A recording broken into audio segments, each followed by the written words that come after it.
नमस्कार दोस्तों, स्वागत है आप सभी का प्रभावी एजुकेशन हब में। आइए आज पढ़ते हैं आरआरबी 2020 सामान्य ज्ञान सॉल्व पेपर्स है।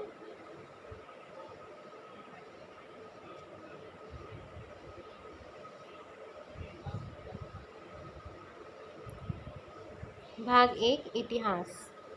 इतिहास में प्राचीन इतिहास पढ़ते हैं, एंशिएंट हिस्ट्री। तो मैं इसको जूम कर लेती हूँ।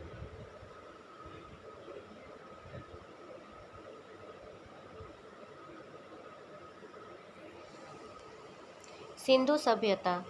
सिंधु घाटी सभ्यता ब्लैंक वर्ष पुरानी है और दक्षिण में गंगा घाटी के निचले क्षेत्रों में उत्तर में मालवा तक फैली हुई थी। तो इसका आंसर सी है। यहाँ पे एक एक्सप्लेनेशन भी है।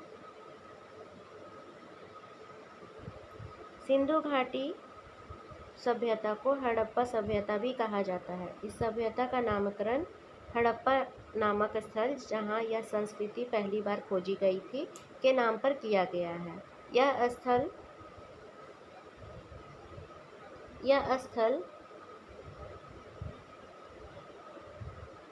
रावी नदी के तट पर स्थित है। इसकी खोज 1912 में ईस्वी में दयाराम साहनी एवं माधव स्वरूप वत्स द्वारा की गई थी। इस हड़प्पा स्थल की वर्तमान स्थिति पाकिस्तान का मोंटगोमरी जिला है। इसका काल निर्धारण निम्न है। एनसीईआरटी 2600 से 1900 के ईसा पूर्व के बीच में है। परिपक्व हड़प्पा संस्कृति का अस्तित्व मोटे तौर पर 2550 ईसा पूर्व एवं 1900 ईसा पूर्व के बीच में रहा। रेडियो कार्बन C14 जैसी नवीन विश्लेषण पद्धति के द्वारा सिंधु सभ्यता की सर्वमान्य तिथि 2500 ईसा पूर्व से 1750 ईसा पूर्व मानी गई है। कुछ इतिहासकार सिंधु घाटी सभ्यता की तिथि 3250 ईसा पूर्व से 2750 ईसा पूर्व मानते हैं। उपयुक्त व्याख्या को ध्यान में रखते हुए निकटतम विकल्प सी को सही माना जा सकता है। दूसरा क्वेश्चन देखते हैं। का विकास 5000 BCE से मालवा के दक्षिण की ओर एवं उत्तर की ओर गंगा घाटी के पूरे तलहटी क्षेत्र में हुआ है। इसका आंसर ए होगा, सिंधु घाटी सभ्यता। एक्सप्लेनेशन देखते हैं। सिंधु घाटी सभ्यता का विकास 5000 ईसा पूर्व में मालवा के दक्षिण की ओर एवं उत्तर की ओर गंगा घाटी के तलहटी क्षेत्र में हुआ था। तीसरा क्वेश्चन देखते हैं।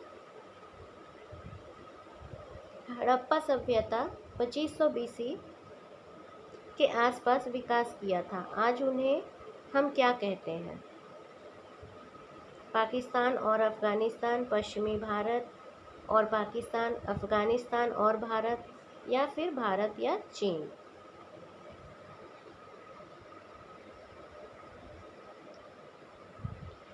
आंसर इसका बी होगा। इसका एक्सप्लेनेशन देख लेते हैं। देखिए यहाँ पे हम फिर से इस ऑप्शन में जाते हैं। बी होगा, पश्चिमी भारत और अफगानिस्तान। बी होगा, पश्चिमी भारत और पाकिस्तान। माफ़ कीजिएगा, पश्चिमी भारत और पाकिस्तान।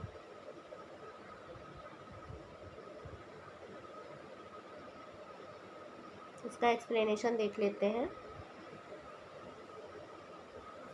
हड़प्पा सभ्यता 2500 BC के आसपास विकसित हुई थी। इस सभ्यता का विस्तार पश्चिमी भारत और पाकिस्तान में है। हड़प्पा रावी नदी के तट पर पाकिस्तान के मोंटगोमरी जिले में स्थित है। इसकी खोज सन 1921 में दयाराम साहनी एवं माधव स्वरूप वत्स ने की थी।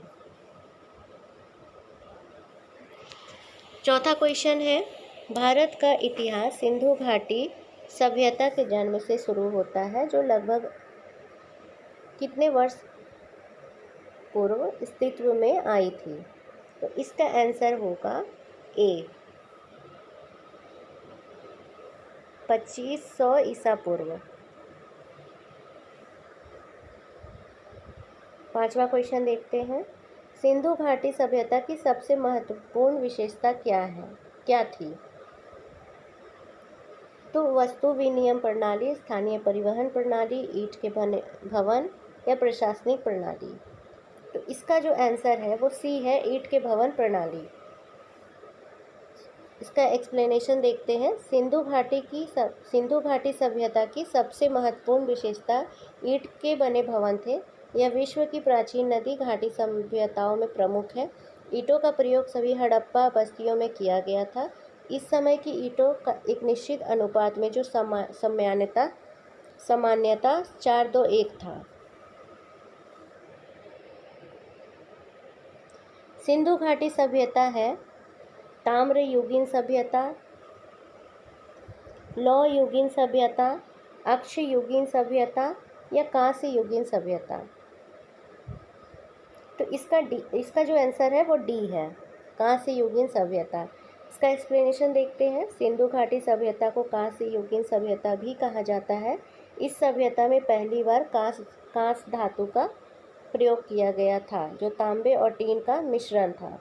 सिंधु सभ्यता के 1400 केंद्रों को खोजा जा चुका है, जिसमें 925 केंद्र भारत में है। यह सभ्यता सिंधु और उसकी सहायक नदियों के आसपास विस्तृत थी।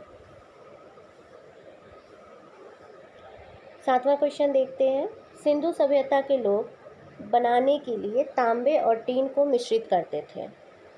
तो अभी हमने पढ़ा था, हम लोग इसको पढ़े थे इससे पहले वाले क्वेश्चन में, कि क्या करते थे बनाने के लिए, कांच से बनाने के लिए तांबे और टीन को मिश्रित करते थे।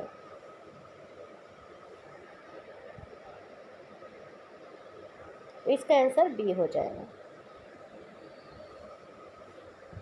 अब इस 8वें क्वेश्चन में आते हैं। निम्नलिखित में से कौन सा सिंधु घाटी सभ्यता का महत्वपूर्ण स्थान नहीं है पूछा है। कालीबंगा, हड़प्पा, मोहनजोदड़ो, आजमगढ़। तो इसका आंसर क्या होना चाहिए दोस्तों, बताएं। इसका आंसर डी होगा, आजमगढ़।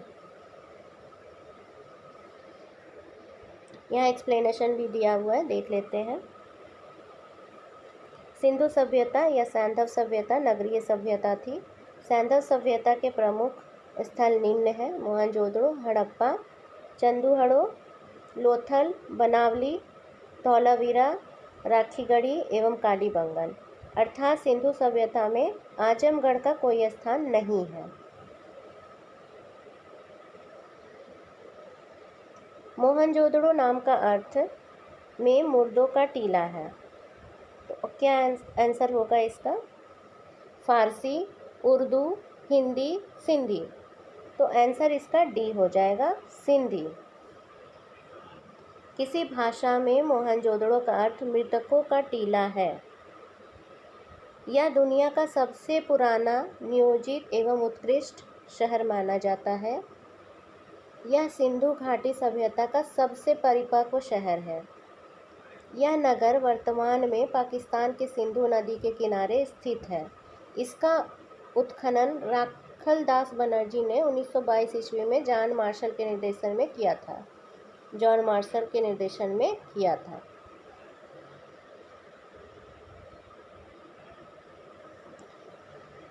10वां क्वेश्चन देखते हैं। हड़प्पा के लोग निम्नलिखित भगवान में से किसकी पूजा नहीं करते थे? किसकी पूजा नहीं करते थे? आंसर होगा विष्णु भगवान की पूजा नहीं करते थे। मोहनजोदड़ो की एक मोहर पर स्वास्तिक चिन्ह तथा एक त्रिमुखी पुरुष को सिंहासन पर योग मुद्रा में बैठे दिखाया गया है, जिसे शिव का आदि रूप माना जाता है। इसके दाएं तरफ हाथी एवं बाघ तथा बाएं तरफ गैंड एवं भैंस का अंकन है। हड़प्पा सभ्यता के लोग धरती को उर्वरता की देवी मानकर इसकी पूजा करते थे। पशु, पक्षी, जल, वृक्ष, सर्प, अग्नि आदि की पूजा भी हड़प्पा सभ्यता में होती थी। हड़प्पा सभ्यता के लोग भगवान विष्णु की पूजा नहीं करते थे।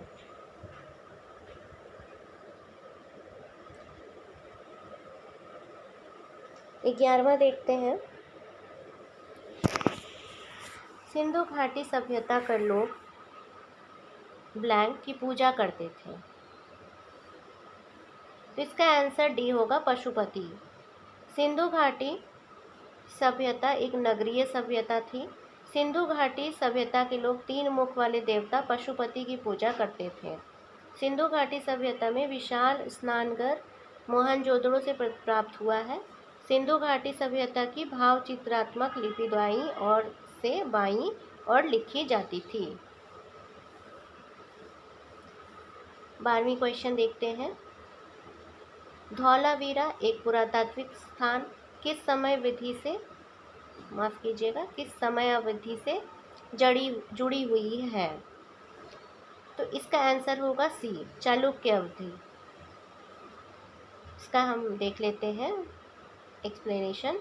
धौलावीरा गुजरात के कच्छ जिले में मनहर और मानसेहरा नदियों के बीच खादीर द्वीप पर स्थित सैंधव सभ्यता का एक नगर था। इसकी खोज 1967 से 68 ईस्वी में जेपी जोशी ने तथा उत्खनन 1990-91 ईस्वी में डॉक्टर आर.एस. बिष्ट के निर्देशन में हुआ था।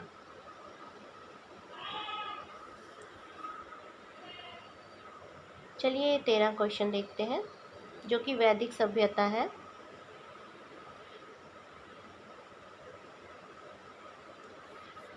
सबसे पुराना वेद कौन सा है?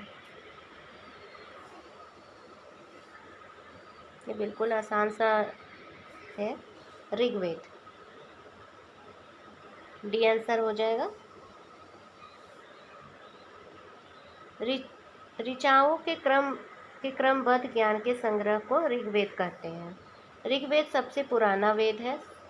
इसमें 10 मंडल, 1028 सूक्त, वाल्खिल्य पाठ के 11 सूक्त एवं 10,462 ऋचाएँ हैं।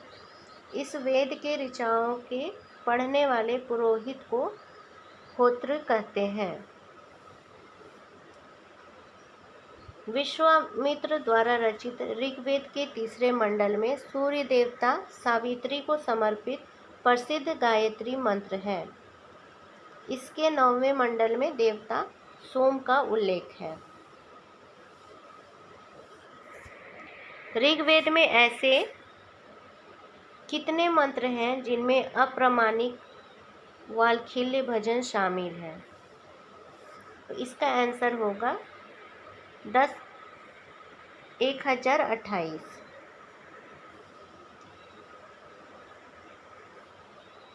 ऋग्वेद में कितने मंत्र हैं? तो इसका आंसर होगा 1028।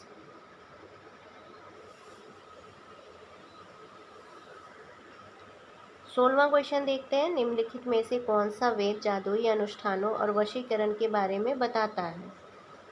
तो इसका आंसर हो गया अथर्ववेद। इसका एक्सप्लेनेशन देखते हैं।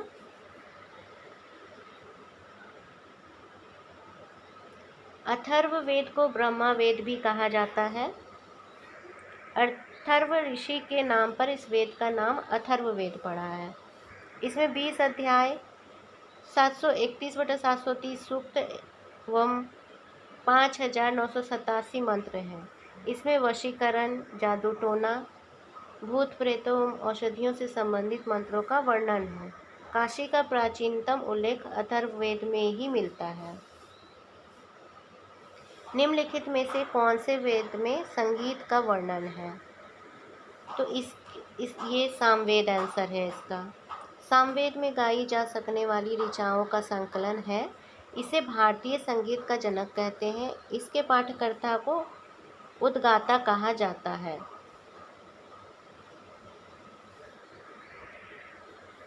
यजुर्वेद में यजुर का अर्थ क्या है? यजुर का अर्थ क्या है? बलिदान। यजुर्वेद में यजुर का अर्थ बलिदान है। यजुर्वेद हिंदू धर्म का एक महत्वपूर्ण श्रुति धर्म ग्रंथ है। इसमें यज्ञ एवं बलि की प्रक्रिया के बारे में बताया गया है। यह हिंदू धर्म के 4 प्रमुख ग्रंथों में से एक है।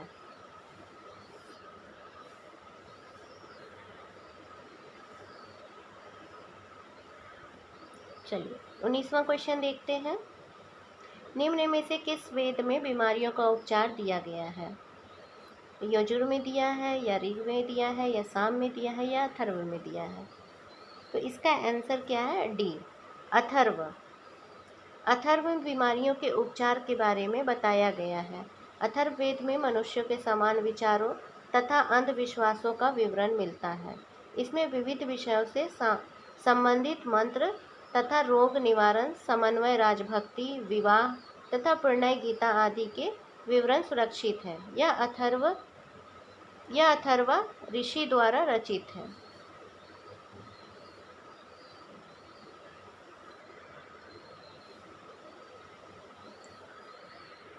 बीसवां क्वेश्चन देखते हैं।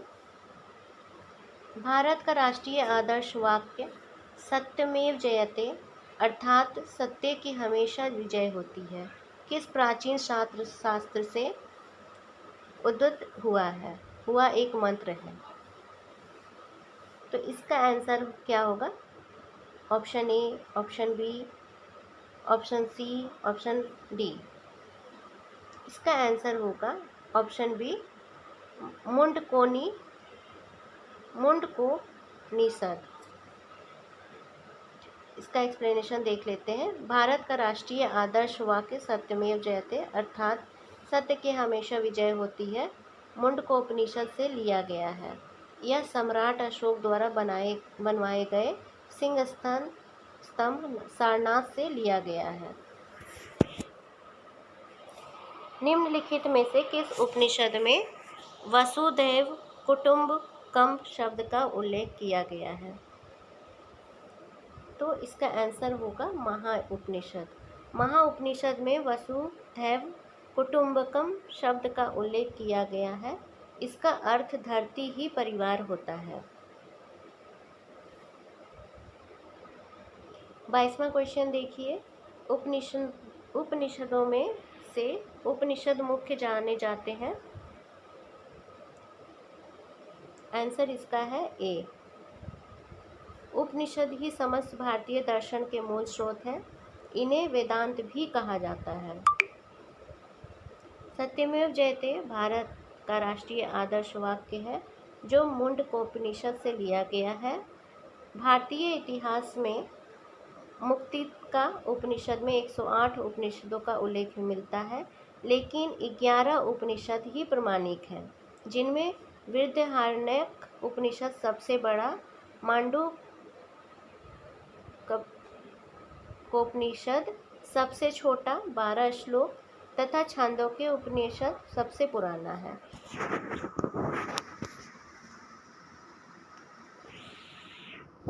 नेक्स्ट क्वेश्चन देखते हैं। सबसे पुराना उपनिषद है छांदोग्य उपनिषद। डी आंसर है। 24वां देखते हैं। प्रारंभिक भारतीय दार्शनिक के अनुसार प्रत्येक वस्तु मूल तत्वों से बनी है। कितने तत्वों से बनी है? 5 तत्वों से बनी है।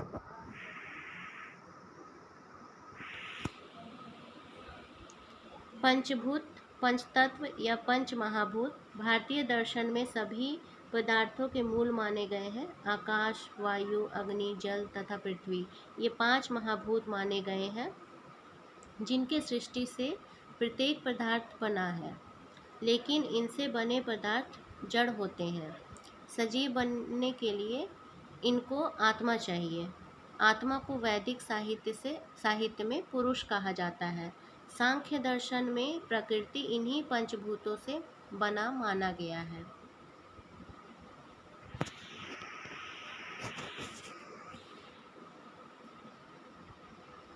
पच्चीसवां देखते हैं। कठोपनिषद में नचिकेता नामक एक किशोर और देवता के बीच हुई बातचीत दर्ज है। निम्नलिखित में से कौन सा देवता नचिकेत से बात कर रहा है? भगवान यम। आंसर ए होगा। कठोपनिषद में नचिकेता एवं देवता यम के मध्य हुई बातचीत संवाद दर्ज है। यह कृष्ण यजुर्वेद शाखा का उपनिषद है। इस उपनिषद के रचयिता कठ नामक आचार्य हैं।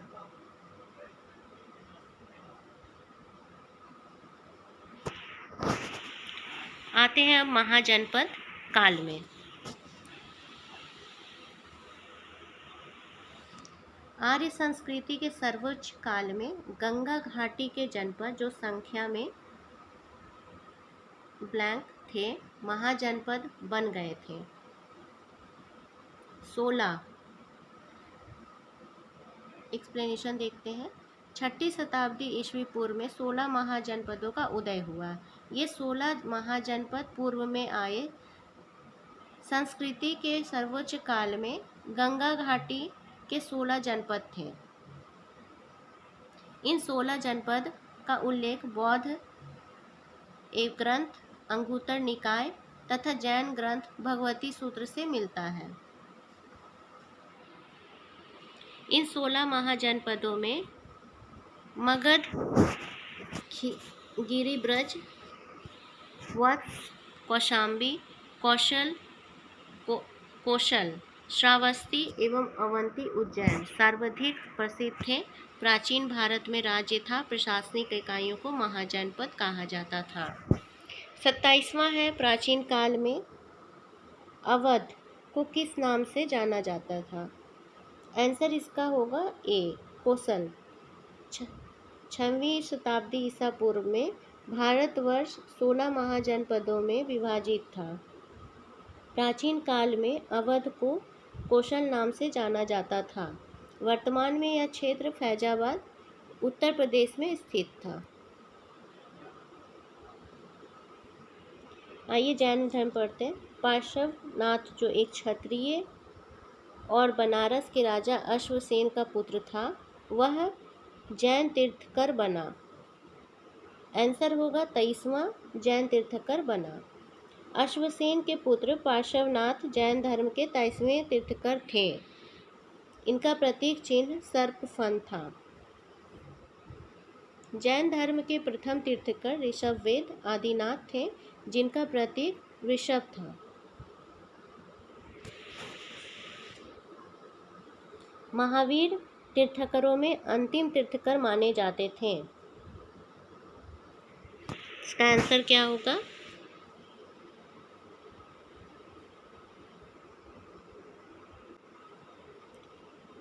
इसका आंसर सी होगा 24 में।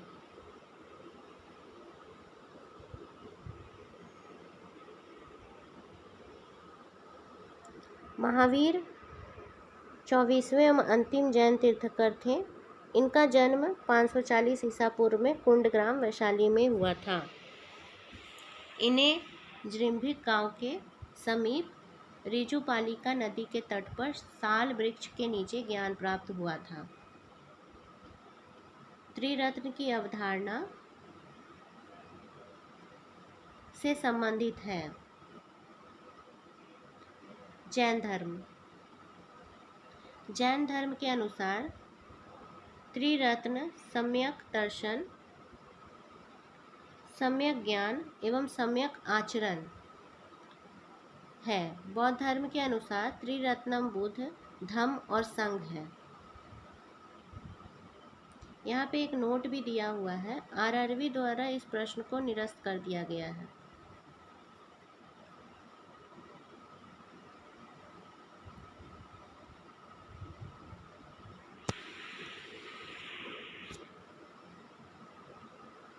इक्कीसवां क्वेश्चन देखते हैं। निम्नलिखित में से अनुसरण किए जाने वाले धर्म एवं पवित्र पुस्तिका की कौन सी जोड़ी असंगत है? जैन धर्म उपनिषद। जैन धर्म उपनिषद ये सी आंसर है इसका। जैन साहित्य का प्राचीनतम भाग आगम कहलाता है। जैन रचनाकारों ने पुराण काव्य, चरित्र काव्य तथा काव्य, रास काव्य आदि ग्रंथों की रचनाएं की हैं। उपनिषद हिंदू धर्म के महत्वपूर्ण श्रुति धर्म ग्रंथ हैं। ये वैदिक वाङ्मय के अभिन्न अंग है। इनमें परमेश्वर, परमात्मा ब्रह्मा और आत्मा के स्वभाव और संबंध का बहुत ही दार्शनिक और ज्ञान पूर्वक वर्णन किया गया है। बौद्ध धर्म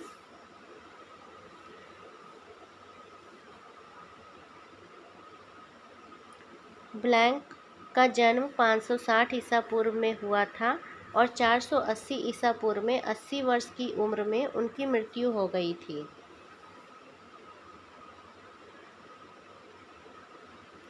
आंसर इसका सी होगा।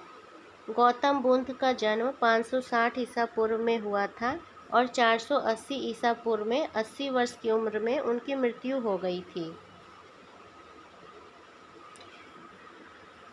गौतम बुद्ध नोट है ये। गौतम बुद्ध का जन्म 563 ईसा पूर्व में लुम्बिनी कपिलवस्तु तथा मृत्यु 80 वर्ष की अवस्था में 483 ईसा पूर्व में कुशीनारा उत्तर प्रदेश में हुई थी। 33वां क्वेश्चन देखते हैं।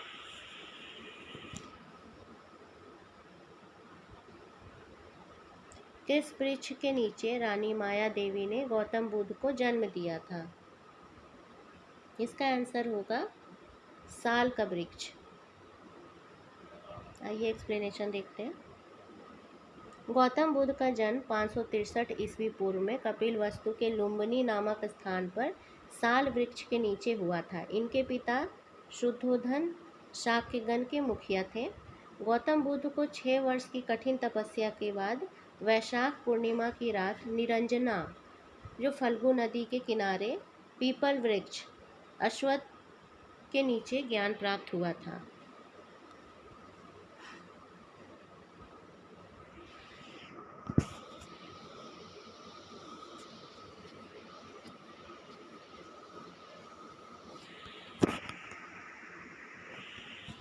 चौंतीसवां क्वेश्चन देखते हैं।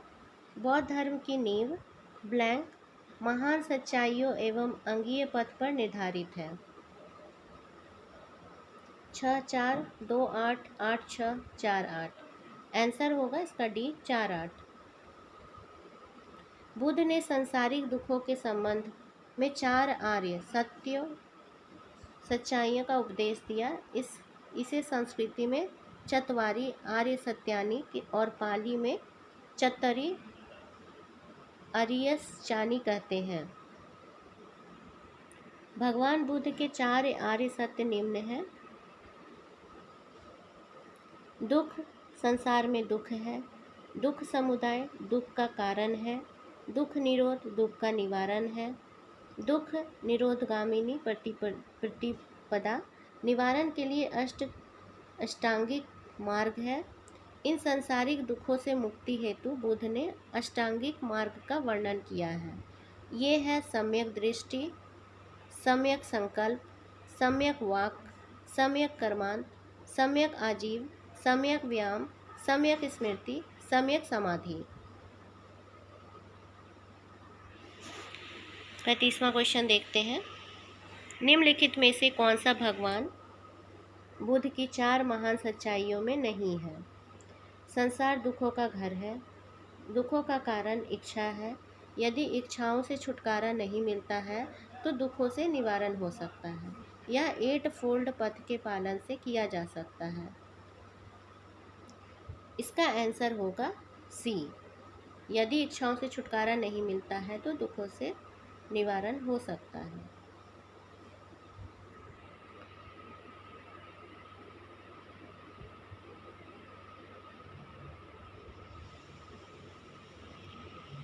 छत्तीसवां क्वेश्चन देखते हैं। त्रिपिटक पवित्र धर्म ग्रंथ कौन से धर्म से संबंधित है?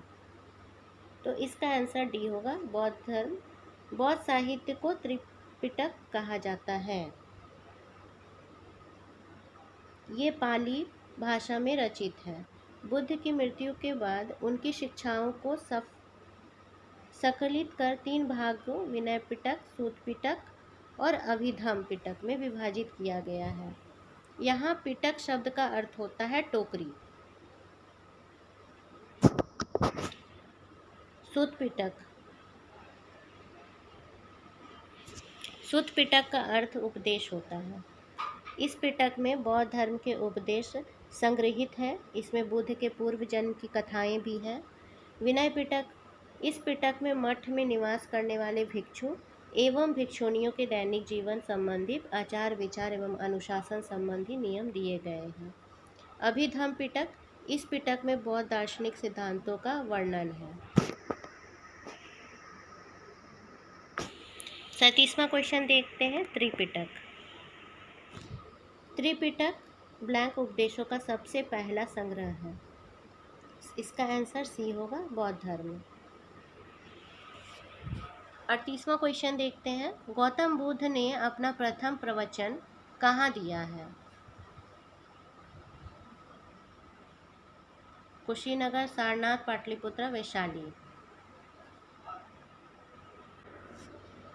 आंसर इसका बी होगा, सारनाथ वाराणसी से 10 किलोमीटर पूर्वोत्तर में स्थित प्रमुख बौद्ध तीर्थ स्थल है। ज्ञान प्राप्ति के पश्चात भगवान बुद्ध ने अपना प्रथम उपदेश यहीं दिया था, जिसे धर्म चक्र प्रवर्तन का नाम दिया जाता है और जो बौद्ध मत के प्रचार प्रसार का आरंभ था। यह स्थान बौद्ध धर्म के 4 प्रमुख तीर्थों में से एक है। गौतम बुद्ध को ज्ञान कहाँ पर प्राप्त हुआ था? बोध गया, अमरनाथ, कुशीनगर, लुम्बिनी। आंसर इसका बोध गया। बौद्ध धर्म के प्रवर्तक गौतम बुद्ध का जन्म कपिलवस्तु के समीप लुम्बिनी वन में 563 ईसा पूर्व में हुआ था। इनके पिता शुद्धोधन शाक्य गण के मुखिया थे। इनकी माता महामाया कौल्य वंशी थी। 35 वर्ष की आयु में उरुवेला बोध गया में बोधि पीपल वृक्ष के नीचे निरंजना नदी के तट पर वैशाख पूर्णिमा के दिन इन्हें ज्ञान प्राप्त हुआ। इसके पश्चात ये बुद्ध कहलाए। बुद्ध ने अपना सर्वाधिक उपदेश कौशल देश की राजधानी श्रावस्ती में दिया।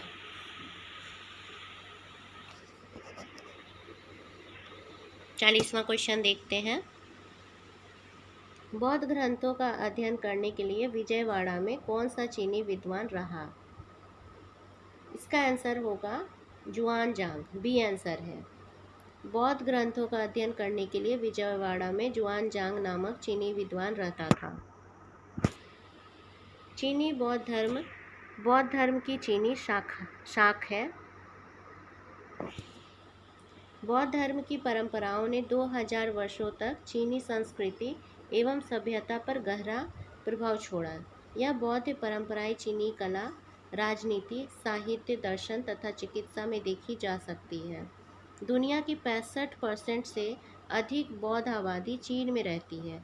इन्हीं कारणों से चीन के विद्वान भारत में आकर यहाँ के बौद्ध ग्रंथों का अध्ययन करते थे तथा यहाँ के विचारों एवं मूल्यों को चीन में बौद्ध धर्म के लोग आत्मसात कर लेते थे। बोध गया किस भारतीय राज्य में स्थित है? बोध गया बिहार आंसर होगा इसका। बोध गया भारत के बिहार राज्य में स्थित है। बोध गया में बोधि वृक्ष के नीचे गौतम बुद्ध को ज्ञान की प्राप्ति हुई थी। तभी से यह स्थल बौद्ध धर्म के अनुयायियों के लिए अत्यंत महत्वपूर्ण है।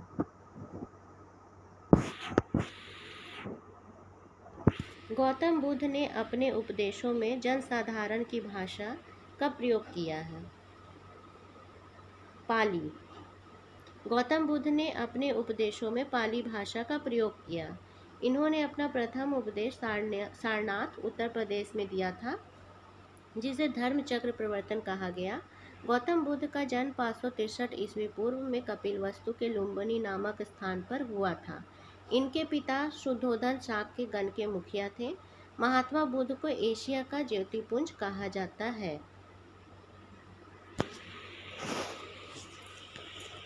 गौतम बुद्ध ने अपना पहला उपदेश ब्लैंक में दिया था।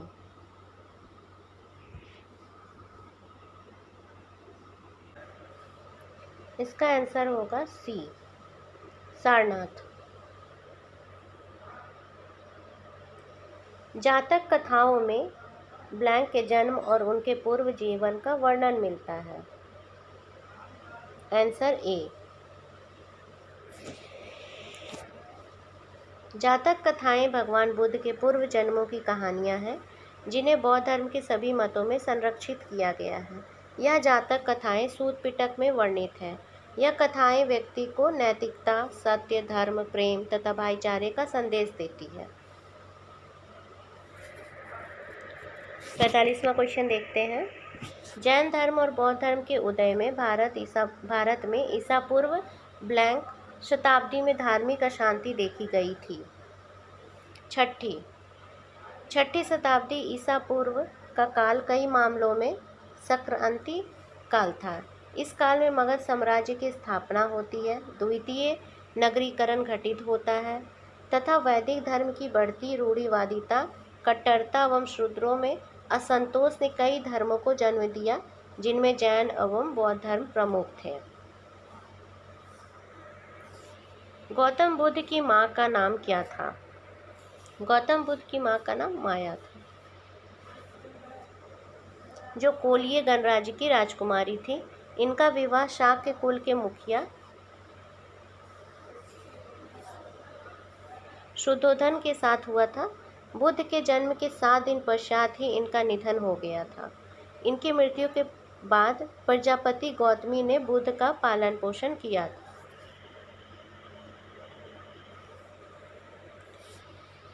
बौद्ध धर्म में दिए गए आचार के नियम और पंचशील सिद्धांत के नाम से जाने जाते हैं। इसका आंसर सी होगा। बौद्ध धर्म में भगवान बुद्ध ने अष्टांगिक मार्ग का उपदेश दिया था। बौद्ध धर्म अनुयायी इन्हीं मार्गों पर चलकर मोक्ष प्राप्त करते हैं। बुद्ध द्वारा बताए गए अष्टांगिक मार्ग इस प्रकार है।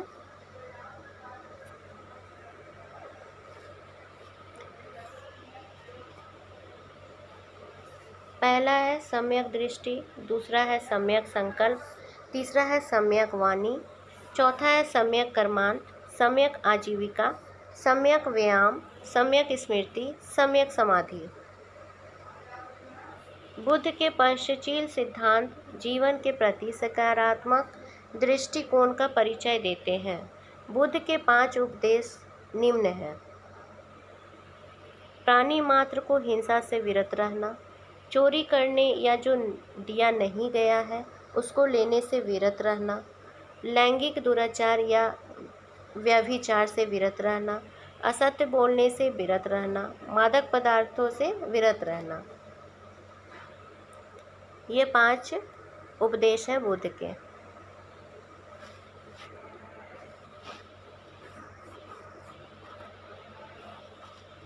अड़तालीसवां क्वेश्चन देखता है। वास्तुकला में मुख्य रूप से चैत्य, विहार, स्तूप और स्तंभ होते हैं। बौद्ध। आंसर इसका बी है। बौद्ध धर्म की धार्मिक वास्तुकला भारतीय उपमहाद्वीप में विकसित हुई। शुरुआती बौद्ध धर्म के धार्मिक वास्तुकला से निम्न प्रकार के ढांचे जुड़े हुए हैं: मठ, विहार, अवशेष, स्तूप एवं मंदिर एवं प्रार्थना कक्ष, चैत्य एवं स्तंभ। चैत्य बौद्ध पूजा स्थल है, जबकि विहार बौद्ध भिक्षुओं का निवास स्थल है। स्तूपों के निर्माण का उद्देश्य गौतम बुद्ध के अवशेषों की पूजा एवं सुरक्षा थी।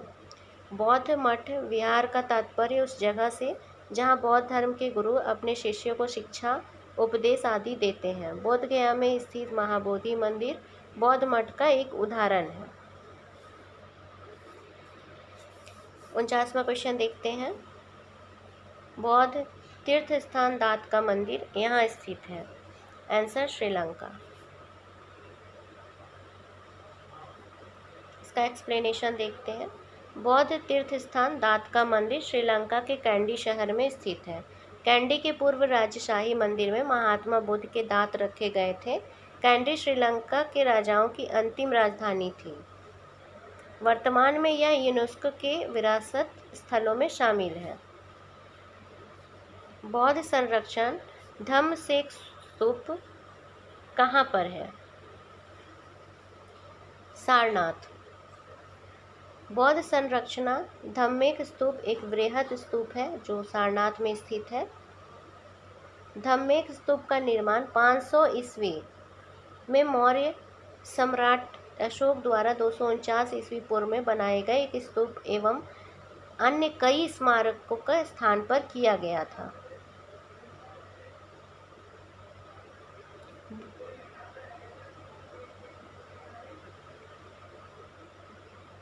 बोरोबुदुर बौद्ध मंदिर कहाँ स्थित है?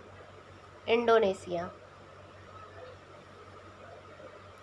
बोरोबुदुर अथवा बोरोबुदुर इंडोनेशिया के मध्य जावा प्रांत के मगेलांग नगर में स्थित 750 से 850 ईस्वी के मध्य का महायान बौद्ध विहार है। यह आज भी संसार में सबसे बड़ा बौद्ध विहार है। इसका निर्माण 9वीं सदी में शैलेंद्र राजवंश के दौरान हुआ था।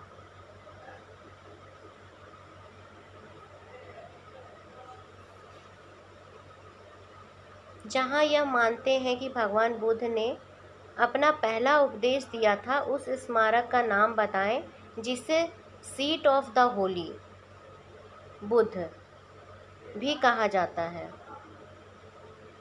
धमेक स्तूप सारनाथ, सांची स्तूप सांची, सिनगारदार स्तूप स्वात घाटी, दोदुल चौर्तेन गंगटोक। इसका आंसर होगा धमेक स्तूप सारनाथ। महात्मा बुद्ध ने अपना पहला उपदेश सारनाथ में पंचवगियों को दिया था। इसी स्थान पर सम्राट अशोक ने धमेक स्तूप का निर्माण करवाया था। इनके द्वारा दिया गया पहला उपदेश धर्म चक्रवर्तन कहलाया। इसे seat of the Holi Buddha भी कहा जाता है।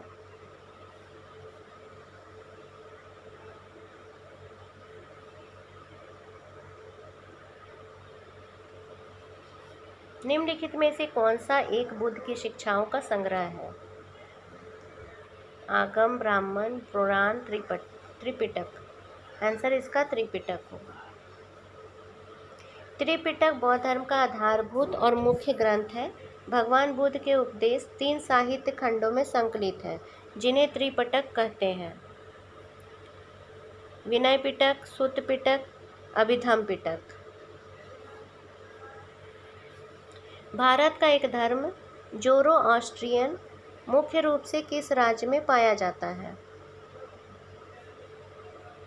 महाराष्ट्र।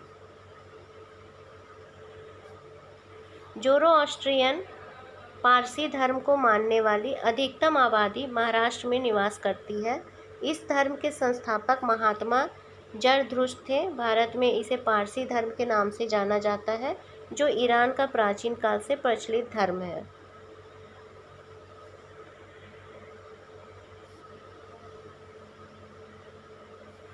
नीचे शब्दों के 4 युग्म दिए गए हैं, जिनमें से 3 किसी तरीके से एक समान है और एक युग्म भिन्न है। कौन सा युग्म शेष से भिन्न है?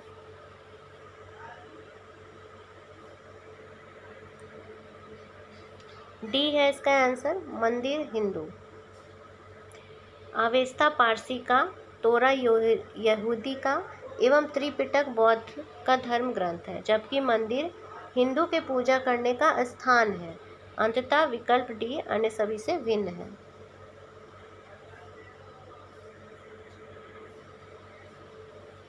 जैद अवेस्ता के साथ जुड़ा हुआ है। पारसी धर्म, सिख धर्म, बौद्ध धर्म, जैन धर्म। पारसी धर्म से जुड़ा हुआ है। जैद अवेस्ता पारसी धर्म का पवित्र ग्रंथ है। पारसी धर्म के पैगंबर जरथुस्त्र ईरानी थे। इनकी शिक्षाओं का संकलन जैद अवेस्ता नामक ग्रंथ में है। यहूदी किस धर्म का पालन करते हैं? ईसाई धर्म, पारसी धर्म, जैन धर्म, यहूदी धर्म। यहूदी धर्म डी।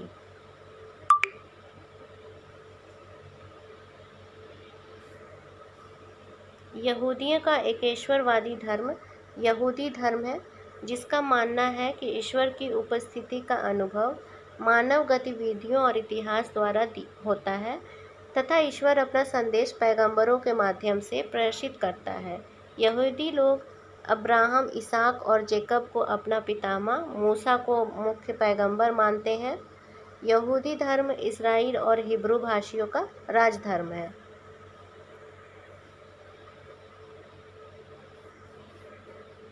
निम्नलिखित में से कौन सा यहूदी धर्म से संबंधित है? धम्मपद, तोरा, गुरु ग्रंथ साहिब, त्रिपिटक। Answer B. यहूदियों की धर्म भाषा इब्रानी, हिब्रू और यहूदी धर्म ग्रंथ का नाम तनख है, जो इब्रानी भाषा में लिखा गया है। इसे तालमुद या तोरा भी कहते हैं। त्रिपिटक बौद्ध धर्म से संबंधित है। इसके अंतर्गत विनय पिटक, सुत्त पिटक एवं अभिधम्म पिटक का वर्णन मिलता है।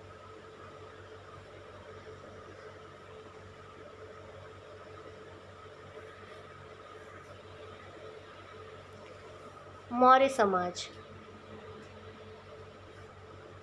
सम्राट अशोक ने बौद्ध धर्म के आदर्शों के प्रचार के लिए धर्म प्रचारकों को दूर दराज के स्थानों पर भेजा, ताकि लोग भगवान बुद्ध की शिक्षाओं द्वारा अपने जीवन को प्रेरित कर सकें। इन धर्म प्रचारकों में उनका पुत्र एवं पुत्री भी शामिल थे।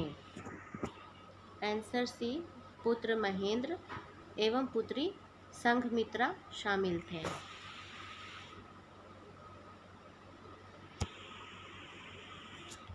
सम्राट अशोक ने बौद्ध धर्म के आदर्शों के प्रचार के लिए धर्म प्रचारकों को दूर दराज के स्थानों पर भेजा, ताकि लोग भगवान बुद्ध की शिक्षाओं द्वारा अपने जीवन का उद्धार कर सकें। इसने बौद्ध धर्म के प्रचार एवं प्रसार के लिए अपने पुत्र महेंद्र एवं पुत्री संघमित्रा को श्रीलंका भेजा। सम्राट अशोक का नाम देवानाम प्रिय है। उनका शासनकाल 273 ईसा पूर्व से 232 ईसा पूर्व था। निम्नलिखित में से कौन सा राजा संघमित्रा और वर्धमान और महेंद्र वर्मन के पिता थे? अशोक।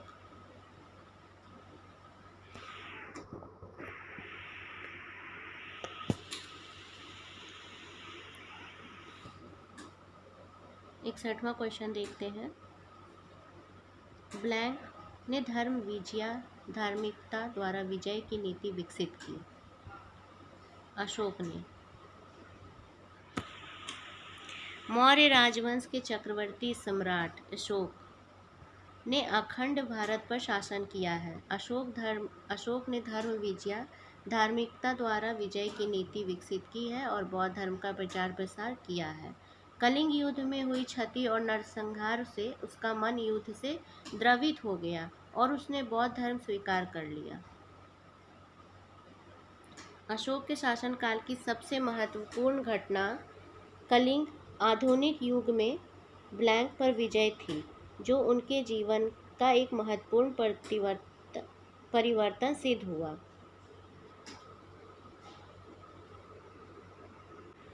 इसका आंसर चलिए देखते हैं।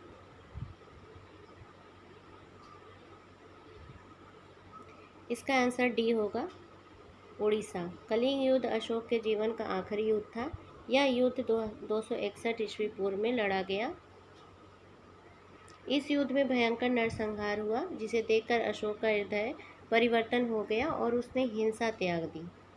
इस युद्ध के बाद अशोक ने बौद्ध धर्म को अपना लिया तथा बौद्ध धर्म का प्रचार प्रसार भी किया। उसने अपने संसाधन प्रजा की भलाई में लगा दिए तथा धर्म की स्थापना की। आधुनिक युग में कलिंग को उड़ीसा के नाम से जाना जाता है।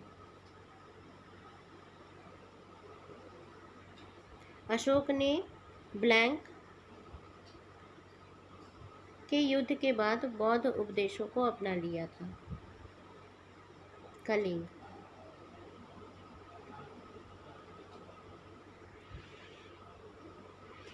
चौसठवां क्वेश्चन देखते हैं।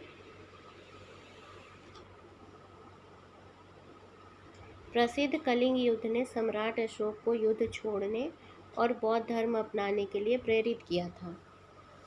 यह युद्ध उड़ीसा में कब लड़ा गया था? 261 BC।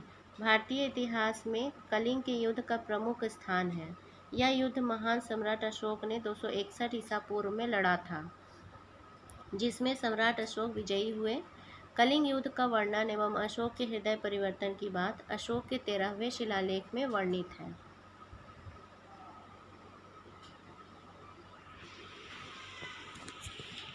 चंद्रगुप्त का पुत्र मौर्य साम्राज्य के सिंहासन पर बैठने वाला दूसरा शासक था। बिंदुसार। चंद्रगुप्त का पुत्र बिंदुसार 298 ईसा पूर्व से 273 ईसा पूर्व मौर्य साम्राज्य के सिंहासन पर बैठने वाला दूसरा शासक था। बिंदुसार आजीवक संप्रदाय का अनुयायी था। वायु पुराण में इसे भद्रसार या वारिसार कहा गया है। बिंदुसार को अमित्रघात के नाम से भी जाना जाता है। इसके दरबार में यूनानी राजदूत डाइमेकस आया था। बौद्ध विद्वान तारानाथ ने इसे 16 राज्यों का विजेता बताया।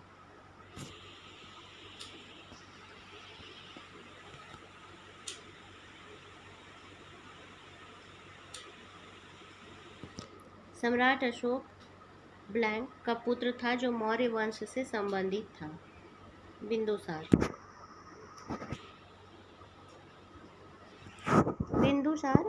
मौर्य वंश का संस्थापक चंद्रगुप्त मौर्य था। चंद्रगुप्त मौर्य का उत्तराधिकारी बिंदुसार हुआ जो 298 ईस्वी पूर्व में मगध की राजगद्दी पर बैठा। बिंदुसार का उत्तराधिकारी अशोक महान हुआ जो 269 ईस्वी पूर्व में मगध की राजगद्दी पर बैठा। राजगद्दी पर बैठने के समय अशोक अवंती का राज्यपाल था।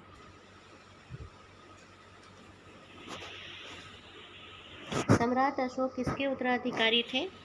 बिंदुसार के।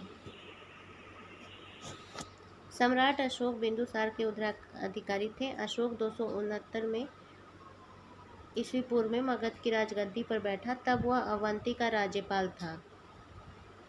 पुराणों में अशोक को अशोकवर्धन कहा गया है। चंद्रगुप्त मौर्य मौर्य वंश का संस्थापक था। सुसीम मौर्य शासक बिंदुसार का ज्येष्ठ पुत्र तथा अशोक का सौतेला भाई था।